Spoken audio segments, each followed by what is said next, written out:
सबसे ज्यादा मन विचलित ही तभी होता है। तो मन को एकाग्र करने का क्या तरीका है कि मन आपका एक जगह लगे, दोबारा कभी भटके ना। तो इसके ये 8 योग हैं, ध्यान से सुनना। सबसे पहला यम। यम का मतलब क्या होता है? इंद्रियों का दमन। मतलब आपकी कोई इच्छा प्रकट हुई और उस इच्छा की तीव्रता आ गई, फिर भी आप उस इच्छा को पूरी ना करो, सहते रहो सहते रहो सहते रहो और उस इच्छा को पूरी ना करो, इसको यम कहते हैं। जीव ने कोई इच्छा प्रकट की, कानों ने कोई इच्छा प्रकट की, त्वचा ने कोई इच्छा प्रकट की, नेत्रों ने कोई इच्छा प्रकट की, और उस इच्छा के प्रकट होते ही आपने मन बना लिया कि ये पूरा करना ही नहीं है, मुझे ना नहीं दिलाऊंगा। यम, इसको यम कहते हैं।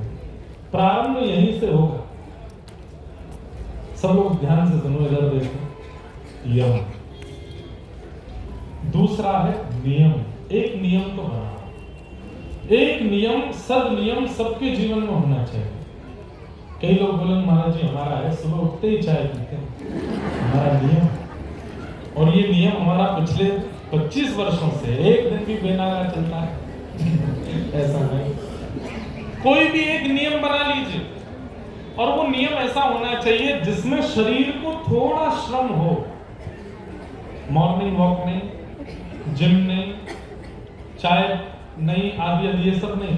ठाकुर जी से संबंधित एक नियम बना लीजिए, और उस नियम में थोड़ा सा आपको मतलब जैसे श्रम करना पड़े, ऐसा कोई नियम हो।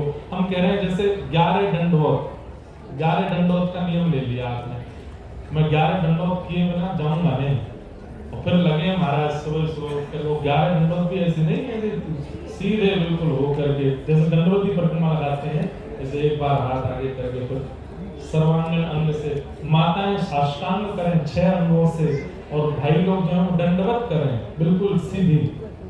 11 दंडवत का नियम ले लिया। अब ये नियम टूटना नहीं चाहिए, चाहे दुनिया इधर से उधर हो जाए। अब इसमें आप हमको किसी भी प्रकार का बहाना नहीं लगा सकते, महाराज जी सूतक है, पातक है। सूतक पातक में दंडवत हो सकती है। शरीर स्वस्थ नहीं है तो भी आप लेटे लेटे इधर उधर लेटे बेड पर पड़े, उससे बढ़िया दंडवत कर लो नीचे। आपको 11 दंडवत का नियम दे रहे, ये तो मैंने बताया, आप अपने आप सोचो। कोई भी एक नियम बना लीजिए, और उस नियम को करना ही करना है, चाहे भूकंप आ जाए दुनिया में। यम, इंद्रियों की इच्छाओं को पूरी नहीं करना, दूसरा नियम, और तीसरा प्राणायाम। और प्राणायाम में केवल एक छोटी सी काम करना है। एक नासिका छिद्र को बंद करो, श्वास भीतर लो, 2 नासिका छिद्रों को बंद करके श्वास को अंतर अपने हृदय में रखो, मस्तिष्क में रखो, दूसरी नासिका छिद्र के साथ। बस इसमें एक चीज करनी है, जब नासिका से श्वास भीतर लो तब ठाकुर जी का कोई मंत्र या नाम उच्चारण करो, जैसे श्री कृष्ण गोविंद हरे मुरारे, इसका उच्चारण करते हुए श्वास भीतर लो।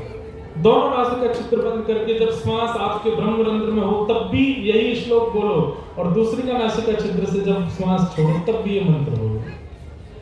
यम, नियम, आसन, यम, नियम, प्राणायाम, और चौथा आसन। एक आसन पर ज्यादा देर बैठने का नियम बनाओ। वो आसन कुर्सी आसन नहीं होना चाहिए, एक आसन होना चाहिए, और ये सबसे बढ़िया आसन है सुख आसन। सुख आसन में बैठने का अभ्यास आपका बन गया तो अर्ध पद्मासन। अर्ध पद्मासन किसको कहते हैं?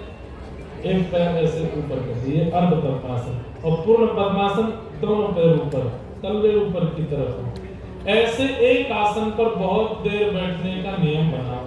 यम, नियम, आसन, प्राणायाम, और 5 बार प्रत्याहार, आहार की शुद्धि। कहीं भी पीना नहीं है और कहीं भी खाना नहीं है। ठाकुर जी को जो निवेदित हुआ वही पान करना है, ठाकुर जी को जो निवेदित हुआ वही खाना है।